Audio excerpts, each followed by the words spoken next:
என் பேர் உமா. எனக்கு இப்போ 34 வயசு ஆகுது. நான் ஒரு ஹவுஸ் ஒய்ஃபு. இதை நான் சொல்லும்போது முன்னாடி எனக்கு கொஞ்சம் தயக்கமாக இருக்கும். நான் ஒரு ஹவுஸ் ஒய்ஃபு அப்படின்னு சொல்லும்போது என்னை பற்றி என்ன சொல்ல இருக்குது அப்படின்னு சொல்லி எனக்கு தோணிக்கிட்டே இருக்கும். யாராவது கேட்டாங்க அப்படின்னு சொன்னால் நான் வீட்டில் சும்மா தான் இருக்கேன் அப்படின்னு சொல்லக்கூடிய நிலமையில தான் இருந்துச்சு. ஆனால் இப்போ அப்படி நினைக்கிற தோன்றதில்ல. ஏன்னா இந்த ஒரு வார்த்தைக்குள்ளே பின்னாடி என்னோட 15 வருஷ வாழ்க்கை இருக்குது. கல்யாணத்துக்கு முன்னாடி நானும் நிறைய கனவோடு இருந்த ஒரு பொண்ணு தான். எனக்கு ஒரு வேலை இருந்துச்சு. ரொம்ப பெரிய வேலைலாம் கிடையாது. ஆனால் மாத சம்பளம் வாங்குற அளவுக்கு ஒரு சின்ன சந்தோஷம் அதில் இருந்துச்சு. இந்த பணம் நான் சம்பாதிச்சது, இது என்னோடது அப்படின்னு சொல்கிற அளவுக்கு ஒரு ஃபீலிங் எனக்கு ரொம்ப பிடிச்சிருந்துச்சு. கல்யாணத்துக்கு பிறகு வேலை பார்த்துக்கிட்டே தான் இருந்தேன். முதல் குழந்த பிறக்கிற வரைக்கும் கொஞ்சம் வேலை நல்லா போய்கிட்டு இருந்துச்சு. குழந்த பிறந்ததுக்கப்புறம் கொஞ்சம் கஷ்டமாயிருச்சு. குழந்தைய யார் பார்க்குவாங்க, யார் நம்ம வேலைக்கு போனால் குழந்தைய நல்லா கவனிச்சுப்பாங்க அப்படின்னு சொல்லி. நான் ஒரு நாள் என் ஹஸ்பண்ட் கூட பேசிகிட்டு இருக்கும்போது சொன்னேன், நம்ம குழந்தைய பார்த்துக்கிறதுக்காக நான் வீட்டிலே இருந்துக்கிறேன், நான் வேலைக்கு போகலை அப்படின்னு சொன்னேன். அவர் எதுவும் என்னை கட்டாயம்லாம் படுத்தலை. உனக்கு எது கம்ஃபர்டபுளாக இருக்கோ அதையே நீ பண்ணு அப்படின்னு சொன்னார். அன்னைக்கு நான் எடுத்த முடிவு எனக்கு சரிதான் அப்படின்னு சொல்லி தோணுச்சு. குழந்த கொஞ்சம் வளர்ந்ததுக்கப்புறம் திரும்ப வேலைக்கு போயிடலாம் அப்படின்னு சொல்லி தான் நினச்சேன். ஆனால் வாழ்க்கை நம்ம பிளான் பண்ணுற மாதிரி எப்போதும் நடக்கவே நடக்காது. முதல் குழந்தைக்கு அடுத்து 2வது குழந்தையும் பிறந்துச்சு. அதுக்கப்புறம் என்ன, குழந்தைங்கள வளர்க்குறது, அவங்கள ஸ்கூலுக்கு அனுப்புறது, ஸ்கூலுக்கான ஒர்க்கை நம்ம பண்ணி கொடுக்கறது, அவங்கள எக்ஸாமுக்கு படிக்க வைக்கிறது, அவங்களுக்கு ஏதாவது ப்ராஜெக்ட் கொடுத்தாங்கன்னா செஞ்சு கொடுக்கறது, வீட்டில் இருந்து பேரண்ட்ஸ் டீச்சர் மீட்டிங்க்கு கூப்பிட்டாங்கன்னா போயிட்டு வர்றது, காலையில் எழுந்து பிரேக்ஃபாஸ்ட் பண்ணி கொடுத்து அவங்களுக்கு சாப்பாடு ஊட்டுறது, லஞ்சுக்கும் டிஃபன் பாக்ஸ் ரெடி பண்ணி கொடுக்கறது, யூனிஃபார்மை துவைக்கிறது, அதுக்கப்புறம் ஷூவை பாலிஷ் போடுறது அப்படின்னு சொல்லிட்டு எக்கச்சக்க வேலையில் ஒரே பிஸி ஆகிட்டேன். ஈவினிங் அவங்க ஸ்கூல் முடிஞ்சு வந்ததுக்கப்புறம் அவங்களுக்கு டியூஷன் சொல்லி கொடுக்கறது, அவங்களுக்கு ஹெல்தியான சாப்பாடு செஞ்சு கொடுக்கறது அப்படின்னு சொல்லி ஒரு 10 வருஷம் எனக்கு காணாமே போயிருச்சுங்க.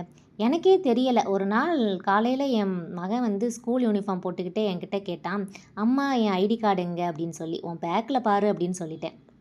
அம்மா ஷூ பாலிஷ் பண்ணிங்களா அப்படின்னு கேட்டான். ஆமாம் பண்ணிட்டேன் அப்படின்னு சொன்னேன். அதே மாதிரி லஞ்ச் பேக் பண்ணிட்டீங்களா அப்படின்னு சொல்லி கேட்டுட்டு அவன் ஓடி போயிட்டான். நான் கிச்சனில் நின்றுக்கிட்டு இருந்தேன். அப்போ தான் எனக்கு கிச்சன் விண்டோ வழியாக நான் வெளியே பார்க்கும்போது எதிர் வீட்டில் ஒரு பொண்ணு வேலைக்கு போகிறதுக்கு தயாராகிட்டு இருந்தாங்க. அவளை பார்த்ததும் எனக்கு ஒரு சின்ன ஃபீலிங் வந்துச்சு. நானும் ஒரு காலத்தில் இப்படித்தானே வேலைக்கு போய்கிட்டு இருந்தேன். அடுத்த நிமிஷமே அந்த தாட்டை நான் விட்டுட்டேன். அப்போது அதெல்லாம் எனக்கு எதுக்கு, இப்போதைக்கு நமக்கு பிஸியாக இருக்கிறோம், நம்ம பிள்ளைங்கள பார்க்குறோம், நம்ம எப்படி வேலைக்கு போகிறது, கொஞ்ச நாள் கழித்து பார்த்துக்கலாம் அப்படின்னு சொல்லி எனக்குள்ளே நான் ஆறுதல் சொல்லிக்கிட்டேன். அதுதான் என் பிரச்சனையாக இருக்கும் போல். எனக்கு அது சரியாக தெரியலை. நான் என்னோடய ஆசையெல்லாம் எதுவும் மறக்கலை. அதை நான் இப்போ வேண்டாம் அப்படின்னு சொல்லி தான் கொஞ்சம் வருஷம் தள்ளி போட்டேன். கொஞ்சம் வருஷம் இல்லை, ரொம்ப வருஷமே தள்ளி போட்டுட்டேன். குழந்தைங்க கொஞ்சம் வளரட்டும் பார்த்துக்கலாம் அப்படின்னு சொல்லி கொஞ்ச நாள் தள்ளி போட்டேன். அடுத்த வருஷம் பார்த்துக்கலாம் அப்படின்னு சொல்லி கொஞ்ச நாள் தள்ளி போட்டேன். வீட்டில் வேலை கொஞ்சம் குறையட்டும், அப்புறமா வேலைக்கு போகலாம் அப்படின்னு கொஞ்சம் தள்ளி போட்டேன். இப்போ நேரமே இல்லை, கொஞ்சம் ஃப்ரீயாக இருக்கும்போது பார்த்துக்கலாம் அப்படின்னு சொல்லி நிறைய காரணங்கள் எனக்கே அது நான் போகணும் போகக்கூடாது அப்படின்னு முடிவு பண்ணுறத விடாமலேயே நிறைய நேரம் நான் தள்ளி போட்டுக்கிட்டே வந்தேன். ஒரு நாள் என் மகன் ஸ்கூல்லேருந்து ஒரு ஃபார்ம் கொடுத்தான். அதில் பேரண்ட்ஸ் அக்குபேஷன் கேட்குறாங்க. அதில் என் பையன் கேட்டான், அம்மா இதில் உங்களோட அக்குபேஷன் நான் எழுதட்டும் அப்படின்னு கேட்டான். நான் சிரிச்சுக்கிட்டே சொன்னேன், ஹவுஸ் ஒய்ஃப்னு எழுதுடா அப்படின்னு சொல்லி. சில நேரம் அந்த இடத்துல ஒரு சின்ன அண்டர்லைன் மாதிரி கூட போட்ட நாட்கள் உண்டு. அதை நினைக்கும் போது எனக்கு கொஞ்சம் கஷ்டமாக தான் இருந்துச்சு. ஆனாலும் சரி பரவாயில்லை அப்படின்னு சொல்லி நான் ஒன்றும் யோசிக்காமல் விட்டுட்டேன். அம்மா நீங்கள் முன்னாடி என்ன வேலை பார்த்தீங்க அப்படின்னு சொல்லி கேட்டான். நான் ஒரு ஆஃபீஸில் வேலை பார்த்தேன் அப்படின்னு சொல்லிட்டு இருந்தேன். உடனே எதுக்காக நீங்கள் அந்த வேலையை விட்டீங்க அப்படின்னு சொல்லி அவன் கேட்கும்போது, ஆனால் அந்த வார்த்தை எனக்கு ஏதோ ஒன்று பண்ணுச்சு. உங்களால் தான், உங்களை வளர்க்கறதுக்காக தான் நான் விட்டேன் அப்படின்னு சொல்கிறதுக்கு எனக்கு தோணலை. என்னோடய வாழ்க்கையில் ஒரு பகுதியே அப்போது என் பசங்களாகத்தான் இருந்தாங்க. அந்த நைட்டு எனக்கு தூக்கமே வரல. என்னோடய கபோர்டில் என்னோடய பழைய மெமரிஸ் எல்லாம் இருந்துச்சு. என்னோடய ஐடி கார்டு, என்னோடய பழைய ஆஃபீஸ் ஃபோட்டோ, இதெல்லாம் பார்க்கும்போது அந்த ஃபோட்டோவில் இருந்த உமா ரொம்ப கான்ஃபிடெண்ட்டாக இருந்தா. நான் இப்போது என் கண்ணாடியில் பார்க்கும்போது அந்த ஃபோட்டோவில் இருக்கிற அந்த பொண்ணு இந்த கண்ணாடியில் தெரியவே இல்லை. அப்போது என்னை நோக்கி நான் ஒரு கேள்வி கேட்டேன், உண்மையிலே உமா எங்கே போயிட்டா? அந்த கேள்வி எனக்கு ரொம்ப கஷ்டமாக இருந்துச்சு. அடுத்த நாள் காலையில் எந்திரிச்சேன். அதே மாதிரி வீட்டு வேலை, குழந்தைங்கள பார்க்குறது, சமைக்கிறது எல்லாமே வழக்கம் போல் நடந்துச்சு. ஆனால் அந்த நாள்லேருந்து ஒரு சின்ன சின்ன விஷயம் மட்டும் எனக்கு தோணிக்கிட்டே இருந்துச்சு. நான் தினமும் 1/2 மணி நேரம் எதுக்காகவாது எனக்காக டைம் ஒதுக்கியே ஆகணும் அப்படின்னு சொல்லி தோணுச்சு. முதல்ல என்ன பண்ணணும் அப்படின்லாம் எனக்கு எதுவுமே தெரியல. ஒரு புத்தகத்த வாங்கினேன். அத எடுத்து நிறைய விஷயங்கள் வந்து படித்தேன். அடுத்த நாள் வந்து ஒரு ஆன்லைன் கோர்ஸ் பற்றி தெரிஞ்சுக்கிட்டேன். அதையும் கற்றுக்கிட்டேன். அதுக்கப்புறம் பார்த்தீங்கன்னா, எனக்கு பிடிச்ச விஷயத்துல டைம் ஸ்பெண்ட் பண்ணணும் அப்படின்னு சொல்லி, அதையும் நான் வந்து படிப்படியா தொடங்க ஆரம்பிச்சேன். ஆரம்பத்தில வந்து ஹஸ்பண்ட் என்ன சொல்லுவாங்க, "பிள்ளைங்களுக்கு இது பிடிக்குமா? வீட்ல உள்ளவங்களுக்கு இது பிடிக்குமா? ஊர்ல என்ன சொல்லுவாங்க?" அப்படின்னு சொல்லி நெறைய யோசனை பண்ணுனேன். அதுக்கப்புறம் பசங்க சொன்னாங்க, "அம்மா உங்களுக்கு என்ன பிடிச்சிருக்கோ, நீங்க ஃப்ரீ டைம்ல உங்களுக்கு பிடிச்சத பண்ணுங்க" அப்படின்னு சொன்னாங்க. அதே மாதிரி தான் என் ஹஸ்பண்டும், "உனக்கு என்ன பிடிச்சிருக்குதோ அத நீ பண்ணு" அப்படின்னு சொல்லி ரொம்ப சப்போர்ட் பண்ணாங்க. எனக்கு ரொம்ப சந்தோஷமா இருந்துச்சு. சரி ஓகே, நம்மளோட இந்த ஒரு நாள்ல 24 மணி நேரத்தில இதுவரைக்கும் எதுவுமே நம்ம செஞ்சதில்ல. நமக்காக ஒரு 1/2 மணி நேரம், இல்ல 1 மணி நேரம் நமக்கு பிடிச்ச விஷயத்த பண்ணலாம் அப்படின்னு சொல்லிட்டு தான், நான் அந்த பிடிச்ச விஷயத்து மூலமா தான் இன்னைக்கு உங்க கூட பேசிக்கிட்டு இருக்கிறேன். அதுக்காக நான் வந்து என்னோட இந்த வேலைக்காக என்னோட வீட்டையும் நான் வந்து நெக்லெக்ட் பண்ணல. என் குழந்தைங்களையும் நான் வந்து பார்க்காம விடல. என் ஹஸ்பண்டுக்கும் நான் கரெக்டான ஸ்பேஸ் குடுத்துருந்தேன். இந்த எல்லாத்துக்குள்ளேயுமே என்னையும் நான் வந்து சேர்த்துக்கிட்டேன். இதுதான் என்னோட வாழ்க்கையில ஒரு பெரிய மாற்றம் அப்படின்னு நான் சொல்றேன். ஒரு நாள் என் ஹஸ்பண்ட் கிட்ட என்னட்ட கேட்டாரு, "நீ இன்னைக்கு ரொம்ப ஹேப்பியா இருக்கிறியே" அப்படின்னு சொல்லி கேட்டுட்டு போனாரு. "என்னாச்சு?" அப்படின்னு சொல்லி சிரிச்சுக்கிட்டே சொன்னாரு. எனக்கு என்ன மறுபடியும் பிடிக்க ஆரம்பிச்சிருச்சு. அவரு என்ன பார்த்து சிரிச்சாரு அவ்வளோதான். பெரிய ஸ்பீச்லாம் எதுவும் பெருசா பேசல. ஆனா, அந்த சென்டென்ஸ் வந்து எனக்கு ரொம்ப புடிச்சிருந்துச்சு. பழைய உமா எங்க திரும்பி வந்துட்டேனோ அப்படின்னு சொல்லி எனக்குள்ளே தோண ஆரம்பிச்சுச்சு. அவங்க கிட்ட இருக்கிறது 24 மணி நேரம் தான். அதுல நம்ம வாழ்க்கைக்கு நமக்கு புடிச்ச மாதிரி கொஞ்சம் நேரத்த ஒதுக்குனா தப்பு இல்ல அப்படின்னு சொல்லி தோணுச்சு.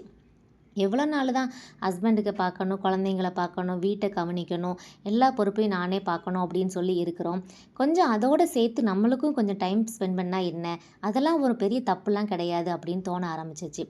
அந்த குழந்தைங்க வளர்க்குறது நம்ம வாழ்க்கையில ஒரு பகுதி தான். ஆனா குழந்தைய வளர்ந்த பிறகு நம்ம வாழ்க்கை முடிஞ்சிருது. அதோட முடிய போறதும் கிடையாது. அதுதான் நம்ம வந்து புரிஞ்சிக்கக்கூடிய மிகப்பெரிய விஷயம். ஒரு அம்மாவா ஒரு குழந்தைக்காக நெறைய விஷயங்கள் வந்து நம்ம சாக்ரிஃபைஸ் பண்ணலாம். அதில எந்த தப்புமே கிடையாது. ஆனா, அந்த சாக்ரிஃபைஸ் நம்மளையே முழுசா தொலைச்சிடக்கூடாது. ஏன்னா, ஒரு நாள் நம்ம குழந்தைங்க வளர்ந்து நம்ம கைய விட்டுட்டு அவங்களோட வாழ்க்கைய வாழ போயிருவாங்க. அந்த நாள் வந்த பிறகு நம்ம கூட நம்ம தான் இருக்கிறோம் அப்படிங்கிறத நம்ம ஃபஸ்ட்டு தெரிஞ்சுக்கிடணும். நமக்குள்ள இருக்கக்கூடிய அந்த பொண்ணுக்கு என்ன பிடிக்கும்? அவளுக்கு என்ன கத்துக்கணும்னு ஆசை இருக்கு? அவளுக்குள்ள என்ன கனவு இருக்கு? அவ எத செய்ய ஆசைப்படுறா? எல்லாத்தையும் நமக்குள்ள இருக்க பொண்ணுட்ட நம்மளே கேட்கணும். அதற்கு பெரிய மாற்றலாம் ஒண்ணும் தேவையில்ல. ஒரு நாளைக்கு 1 மணி நேரம், இல்ல ஒரு 1/2 மணி நேரம். ஒரு புத்தகத்த வாங்கி நல்லா படிக்கணும். இல்ல ஏதாவது புதுசா வந்திருக்கக்கூடிய ஸ்கில்ல கத்துக்க ஆசைப்படுறது. உங்களுக்கு புடிச்ச விஷயத்துல என்னவா இருந்தாலும் குக்கிங்கா இருக்கட்டும், கார்டனிங்கா இருக்கட்டும், இல்ல வீட வந்து டெக்கர் பண்றதா இருக்கட்டும், ஏதாவது ஒரு விஷயத்த வந்து செய்ய ஆரம்பிக்கணும். ஒரு நாள் தனியா உட்கார்ந்து உங்களோட வாழ்க்கைய நெனச்சு பாருங்களேன். முக்கியமா நான் ஒரு அம்மா, நான் ஒரு மனைவி, நான் ஒரு ஹவுஸ் ஒய்ஃப் அப்படிங்கிற அடையாளத்தோட மட்டும் நின்றாதீங்க. ஏன்னா, அதுக்குள்ள இன்னொரு பொண்ணு இருக்கிறா. அந்த பொண்ணுக்கும் மனசு இருக்கு, அந்த பொண்ணுக்கும் ஆசை இருக்கு அப்படிங்கிறத மறந்துறாதீங்க. உங்களுக்கு புடிச்ச விஷயத்த செய்ய தொடங்குங்க. ஆரம்பத்துல வந்து கொஞ்சம் கஷ்டமா தான் இருந்துச்சு. ஒரு விஷயத்த வந்து நம்ம புதுசா நம்ம ரொட்டீன்ல இருந்து மாறுபட்டு செய்யும்போது, அத மேனேஜ் பண்றது கஷ்டமா இருந்துச்சு. அத புரிஞ்சுக்கிறதுக்கு ரொம்ப யோசனையா இருந்துச்சு. 2வது நாள் பார்த்தீங்கன்னா, எனக்கு திரும்பியும் அதுதான் தோணுச்சு. இங்க நம்ம வந்து பேசான்ட்டு பீஸ்ஃபுல்லா வாழ்ந்துட்டு இருந்தோம். இப்ப எதுக்கு தேவையில்லாம இதெல்லாம் கத்துக்கிறேன் அப்படின்னு சொல்லி எனக்கே தோண ஆரம்பிச்சுச்சு. ஏன்னா ஒண்ணுமே புரிய மாட்டேங்குது. 15 வருஷம் வீடு, வேலை, குழந்தைங்க, சமையல் அப்படின்னு இருந்துட்டு, திடீர்னு ஒரு விஷயத்த கத்துக்கணும், அதுக்காக டைம் ஸ்பெண்ட் பண்ணணும் அப்படின்னு சொன்னா, எனக்கு எதுவுமே கண்ண கட்டி காட்டுல விட்ட மாரி இருந்துச்சு. அப்ப என் பையன் சொன்னான், "அம்மா நீங்க ஃபர்ஸ்ட்டு வந்து உங்களுக்கு புடிச்ச விஷயத்த பண்ண ஆரம்பிங்க. அது ஆரம்பத்துல கஷ்டமா தான் இருக்கும். போக போக உங்களுக்கே புடிக்க ஆரம்பிச்சுரும்" அப்படின்னு சொன்னான். அ ஹஸ்பண்டுமே அதுதான் சொன்னாங்க. "எதுவுமே எடுத்த உடனே ஒரே நாள்ல சக்சஸ் ஆகாது. நீ முதல்ல ஒண்ண ட்ரை பண்ணு. அத நல்லாகுறது அதுக்கப்புறம். நீ ஃபர்ஸ்ட்டு ட்ரை பண்றல்ல, அத மறுபடியும் முயற்சி பண்ணு. தொடர்ந்து பண்ணு. கன்சிஸ்டன்ஸியா பண்ணு" அப்படின்னு சொல்லி எனக்கு நெறைய மோட்டிவேஷன் குடுத்தாங்க. அதுக்கப்புறம் தான் நான் திரும்ப திரும்ப நெறைய என்னோட ஒர்க்ல கான்சன்ட்ரேட் பண்ண ஆரம்பிச்சேன். இன்னைக்கு அது வழியா எனக்கு புடிச்ச இந்த வேலையோட சேர்ந்து உங்களோட பேசிக்கிட்டு இருக்கேன். என்னோட வாழ்க்கைய நான் அடுத்த பார்ட்லயும் உங்க கூட ஷேர் பண்ணிக்க ஆசைப்படுறேன். இன்னைக்கு என்னோட வாழ்க்கைய நான் புதுசா ஆரம்பிச்சிருக்கிறேன். நான் ஏற்கனவே வாழ்ந்துட்டு இருந்த வாழ்க்கைக்குள்ள என்னையும் மறுபடியும் கண்டுபிடிச்சேன். இதுதான் என்னோட கதை. நீங்களும் இந்த கதைய பார்த்து உங்களுக்கு கூட ரிலேட் ஆகுதா அப்படின்னு சொல்லுங்க. என்ன மாதிரி குழந்தைங்க, வீடு, ஹஸ்பண்ட் அப்படின்னு சொல்லி இருக்கிறீங்களா? இல்ல இருந்திருக்கீங்களா? இல்ல இப்ப எப்படி இருக்கீங்க? அப்படின்னு சொல்லி கமெண்ட் பண்ணுங்க. அடுத்த பார்ட்ல மீட் பண்ணலாம்.